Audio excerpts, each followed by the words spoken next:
Bismillahirrahmanirrahim.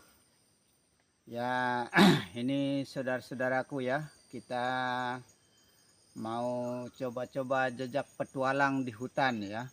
Kita mencari keanehan-keanehan seperti contoh ya, kita intinya kita mau menikmati keindahan pemandangan alam ya. Alam kebesarannya Tuhan ya. Keindahan yang ia ciptakan, dalam artinya itu kita mengambil hikmahnya. Nah, disitulah tempat kebesarannya Allah ya.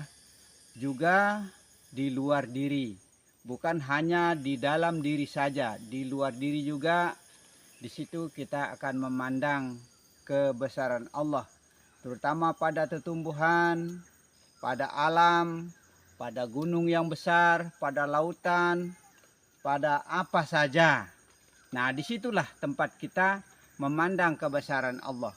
Sehingga kita memandang kebesaran Allah itu kemanapun jua, dalam artinya ke timur, barat, utara, dan selatan, ke bawah dan ke atas. Disitulah kita memandang kebesaran Allah. Bukan kita hanya memandang kebesaran Allah itu hanya ke atas saja ya, di langit yang jauh sana ya, keindahan langit maksudnya.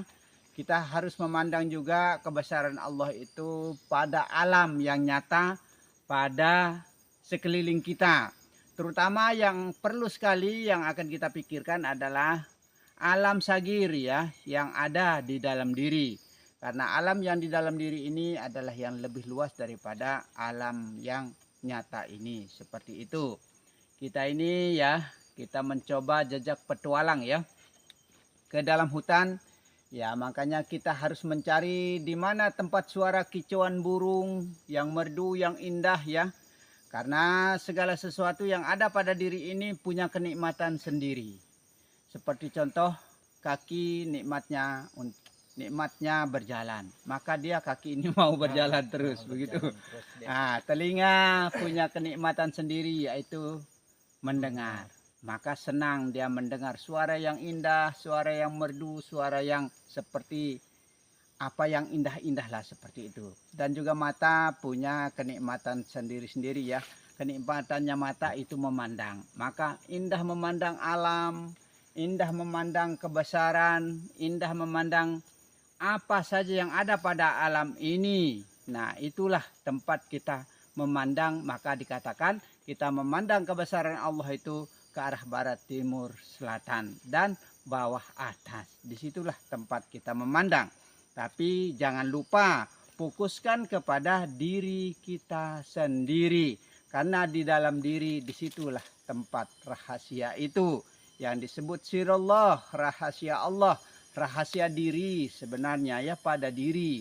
Bukan rahasianya Allah, sebenarnya rahasia diri pada diri yang sebenarnya, seperti itu sebenarnya.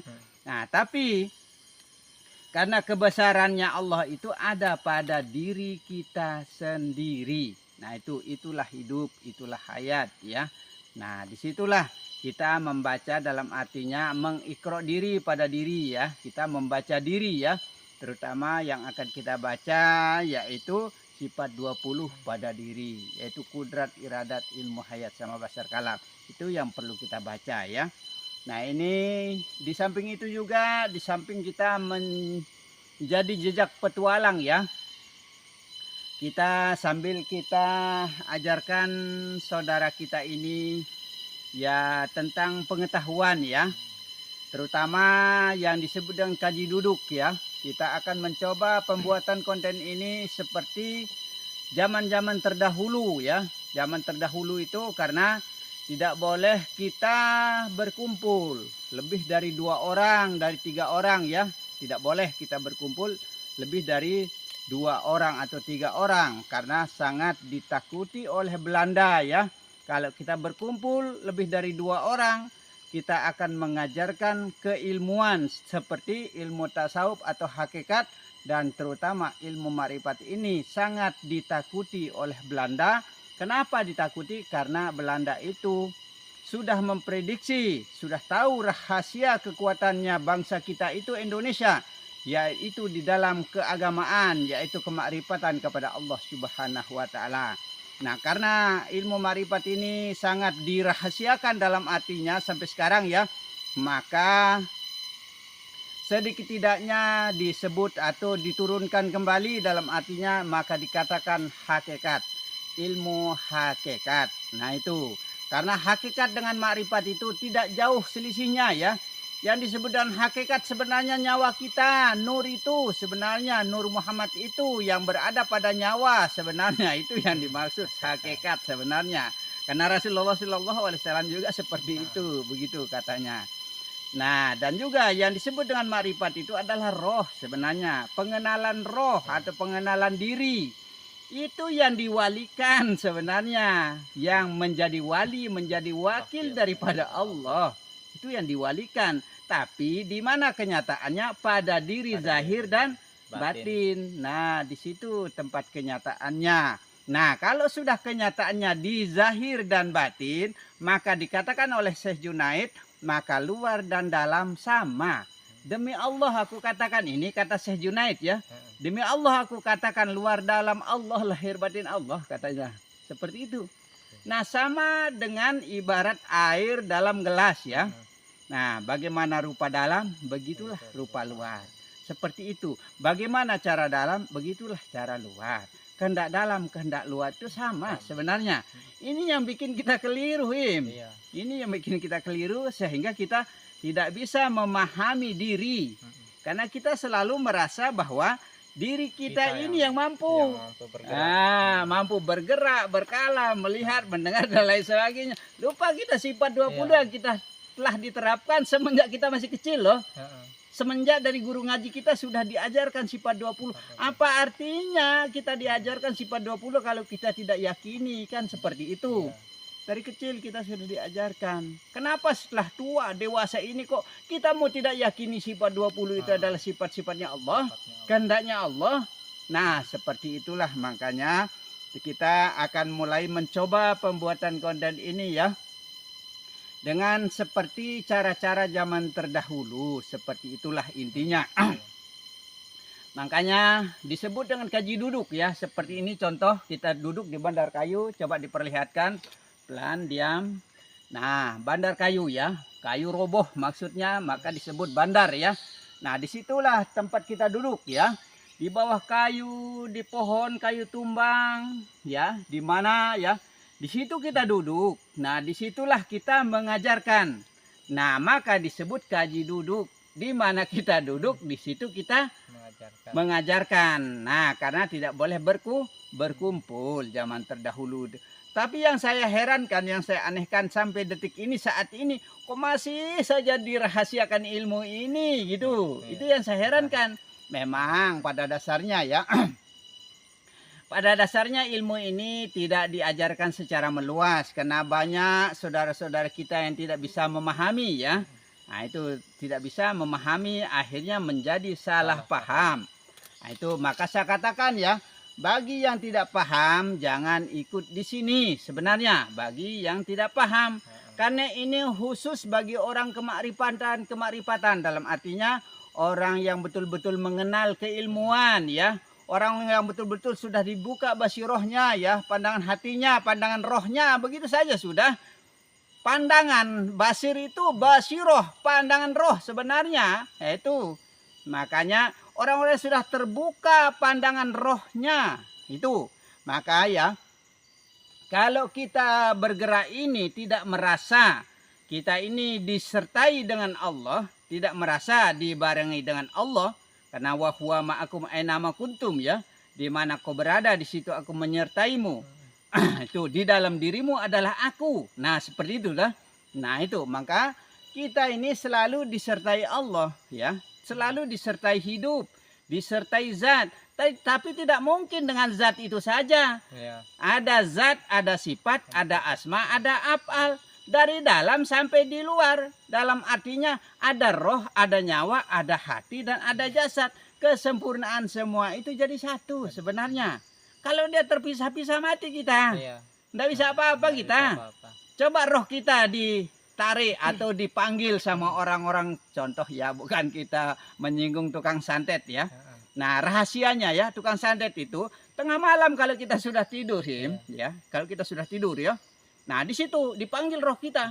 Roh kita keluar dipanggil. Nah, di situ akhirnya dianiayalah dia. Badan ini yang tersiksa. Nah, seperti itu. Maka jangan suka menunjukkan foto kita. Foto kita itu bisa dia panggil roh kita. Nah, seperti itu. Makanya, nah kalau roh kita sudah tidak ada, dalam artinya ditahan atau dikurung, mati kita. Tidak bisa bergerak kita. Kaku kita, seperti itu. Nah, kapan roh kita sampai di raga kita masuk dalam artinya, ya, baru kita bisa sadar dan hidup. Nah, tatkala itu ada kalanya roh lainnya masuk dan kita dengan di raga kita toh, sehingga kita jadi kesurupan. Nah, seperti itu kejadiannya. Dalam artinya polanya lain, berbeda, tingkah laku perbuatannya berbeda. Nah, seperti itu karena dia dimasuki atau diganti roh itu dengan yang lain, maksudnya toh roh apa yang masuk begitu. Nah, kadang-kadang ada kalanya roh dewa bulan, dewa matahari, dewa bintang dan dewa bumi dan lain sebagainya, maka diperdewakan oleh yang lain. Khususnya kita jangan diperdewa-dewakan, karena tidak lain, semua itu adalah satu sebenarnya, tunggal semuanya. Maka tauhidkanlah semua ya. Jadikan satu semua, sekali-sekali ke sana. Ya, jadikanlah satu semua ya. Karena kalau kita tidak mentauhidkan semua ya, apa yang ada di dalam diri kita ini tidak akan berlapas Allah. Nah, itu tidak berbunyi Allah dia. Zat bunyinya, sifat bunyinya, asma bunyinya, af'al bunyinya, begitu. Nah, kalau disebut satu persatu, maka disebut asma atau bernama-nama ya. Nah, itu diamkan. Diamkan, jalankan.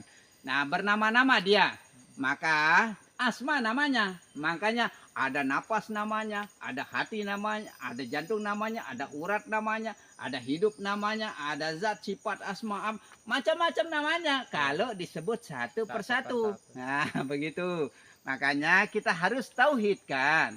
Kita harus jadikan satu di dalam diri. Tunggalkan, esakan, begitu, ahadkan. Seperti lidi itu kita ikat menjadi satu, menjadi kuatlah. Begitu. Maka kalau kita nyapu kan kuat dia tuh. Nah, maka diadakanlah jamaah. Nah, itu bersab-sab. Nah, Jumat itu Sabtu bersab-sab menjadi satu sebenarnya. Itu jamaah, itu Jumat gitu. Nah, itu maka kita berkumpul menjadi satu kumpulan dalam jamaah begitu. Maka diadakan berjamaah, bersab-sab dan maka adanya Sabtu. Tapi ahadkan semua, jangan diminggukan begitu. Ahadkan semua. Jadikan satu dari Senin, Selasa, Rabu, Kamis, Jumat, Sabtu, Ahad begitu. Jangan ditambah lagi, sudah Ahad diminggukan lagi jadinya berapa jadinya? Bukan 7 hari jadinya 8 hari jadinya. Nah, begitu. Makanya bagi orang-orang marifat ya, Ahad dia bukan hari Minggu. Nah, seperti itu. Karena Minggu itu perkataan orang Nasrani atau agama lain, Ahad itu perkataan orang Islam. Makanya kalau kita berjanji kalau bisa ya, satu Jumat begitu atau Jumat depan begitu. Ah, begitu.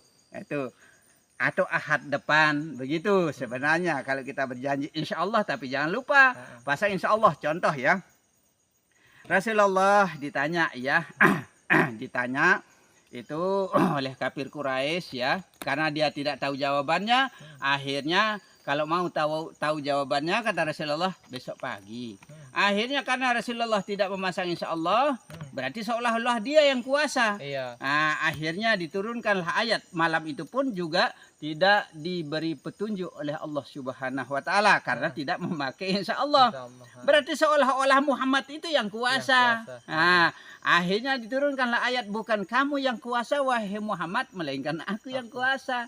Ini kata Allah. Nah, berarti kita kalau berjanji ya, jangan memastikan atau kita mau dapat uang, mau apalah istilahnya perjanjian kita. Jangan pastikan hari ini atau besok atau lusa atau kapan. Insya Allah.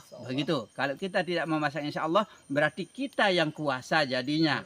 Nah, seolah-olah kita memastikan, bahkan Allah akan mengira kita yang mampu dan bisa, dan kesombongan diri. Jadinya begitu.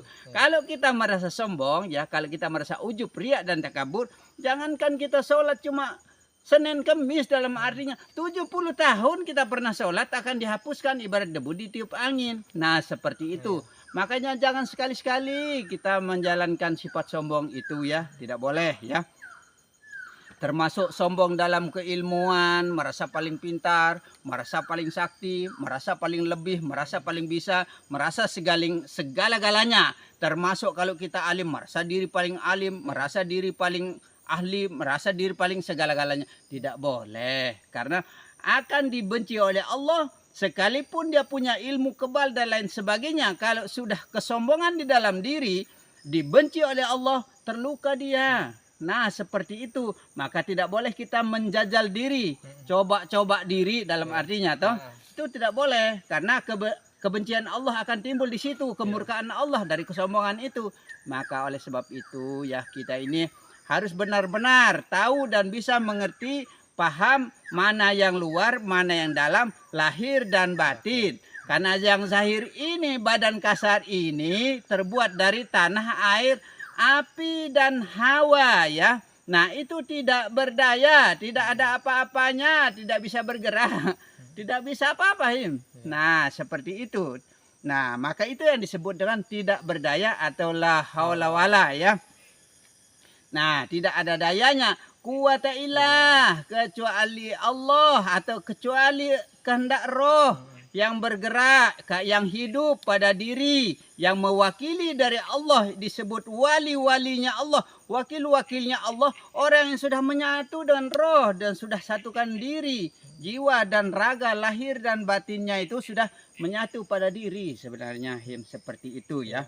Nah ini sebagai petuah saya ya, bagi kita semua khususnya, terutama bagi saudara kita yang ikut serta ke hutan di jejak petualangan. Ini langkah pertama ya, langkah pertama, karena kita ini baru berjalan dari jalan raya itu mungkin perkiraan sekitar kurang lebih setengah jam ya.